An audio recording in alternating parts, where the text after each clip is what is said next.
والد گرامی رحمت اللہ علیہ جدو سرکار دی شفاعت بیان کرتے ہوئے سن نا کہ آپ علامہ عبد الغفور آزادی رحمت اللہ علیہ شیخ القرآن وزیر آباد والے انہوں نے جملہ آپ ضرور بیان کرتے ہوئے سن کہ حضرت شیخ الاسلام شیخ القرآن علامہ عبد الغفور حدادی صاحب جس ویلے سرکار دی شفاعت بیان کرتے ہوئے سن تے بیان کرتے ہوئے آتے ہیں آہا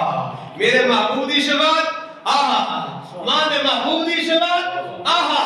میرے محبوب دی سفارش آہا آپ اس نے بیان کرتے فرماتے ہیں سر کہ جس ویلے سرکار ماں دے گناہگار دی شفاعت کر سر سفارش کر سر تے بڑے بڑے زاہد تے عامل بڑے بڑے تہجد گزار اٹھ کے آپ سر کاش اس بھی گناہگار ہونے سرکار ساڈی بھی شفاعت کر دے اللہ تکبیر